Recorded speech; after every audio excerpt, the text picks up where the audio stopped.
everybody, my name is Geoff Visser. Welcome to my home art studio in Swellendale.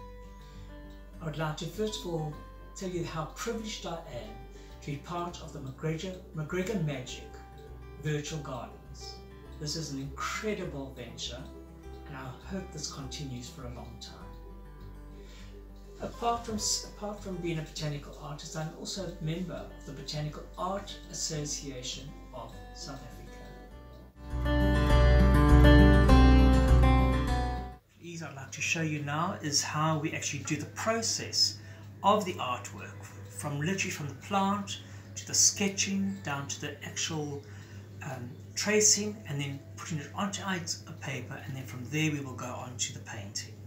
So what we would normally do is, if you have your plant on you, a plant that you want to copy, we would actually measure the plant off whilst drawing onto our sketch paper, which I'll show you here. This is a different plant obviously, but so we would actually measure and actually draw as we need it. Once we're happy with the drawing, we would take a piece of tracing paper and I would actually trace this off with a 0.03 pencil so that I've got a very nice soft line. And now by doing this, I can also check that everything matches and everything is joining where it should be joining, and we can check that the structure of the plant looks very good. This will also give us a good indication how the composition is going to be turning out. From here you'll see that this is just a plain drawing of the plant, but you could actually see here in this example I've started to do a little bit of shading, but this is done in graphite, which was part of the first stage of our course that we'll be doing. We have a few more examples here of the tracing and of the drawings, but I'd like to move on now with the next stage.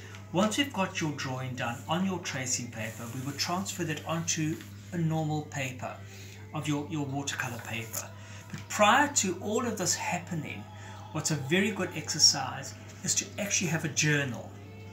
And in our journal, we will it'll be measured off as we were going to measure off, but all this is really for so we can get all our color, how we're mixing our colors, what portions of colors are we mixing together to get a tone that we want, and then just the basic structure where the plant structures are and how the plant moves and flows and bark and the little markings on the bark.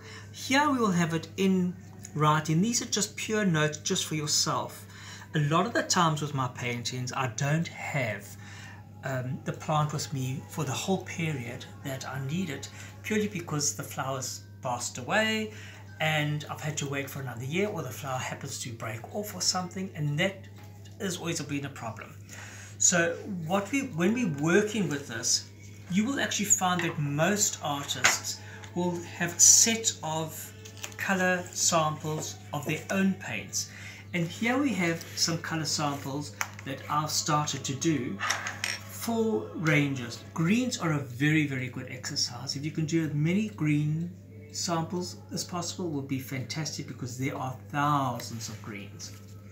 What we would do, take our plant and just to basically see whether you're in the lights or the darks or the warms or the cools in your painting, we would actually roughly try and put together the colors that we need for this plant, so we know exactly where we're going, so we can see that that's more or less in that sort of sphere. So we would actually work within these colors. Now you've already got the name of the color there, and that'll always help you to basically give you a good starter. I'm going to move on just gently for you here. I have got a sample of a start of a painting. Let me just grab this here, excuse me. This is the one that you've actually seen, which I'm busy working on at the moment. And a lot of the times you will do you'll basically draw, and I don't know if you can actually see the drawing there. We would rub those pencil lines out incredibly light, so you can barely see them. As you can see here, it's just a little line. And then we would start by doing small glazes and washes, and to build up the layers of the paints to actually give you the three-dimensional effect, plus your shading.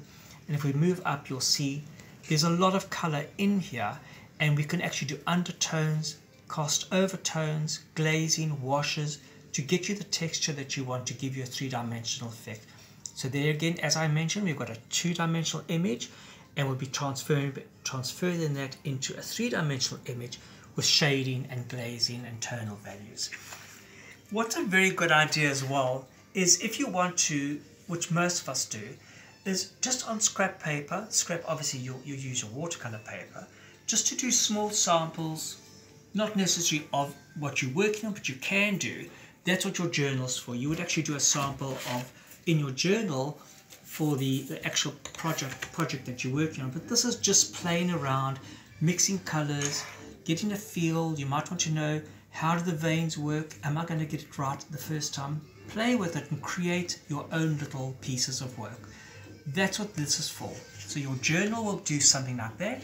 So you will get the structure of your plant, how it's folded, where the shading is, and you'll actually see in here, which you've actually got already, this is the root system, which you've seen all of this already. Again, it's just your colors mixing, all little notes that are going to make important notes that you can remember. So a lot of the times we don't remember everything about the plant, but this will help us with the specimen that we're working on, and it'll give you a more accurate depiction of the plant. I would also suggest, as a lot of people would suggest, is that we do take photographs.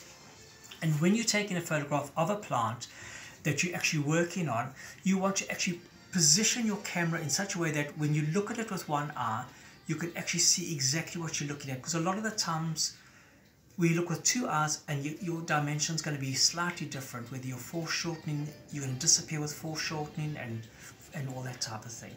So that's just a basic idea of the entire process, and I certainly hope you enjoyed it. We hope to see you soon. Take care. Bye-bye. I also host workshops, some of which are 1 day at a time, which is every day for a full week, or I can do a 10-week, 1 day per week course, and this will take you right through all the processes which are needed. My focus is on tonal values, drawing and glazing skills in graphite, followed by the watercolor skills, which are basically the same as tonal values and glazing. This time we'll be using water with the pigments to allow you to turn a two-dimensional image into a three-dimensional image. I certainly hope we meet.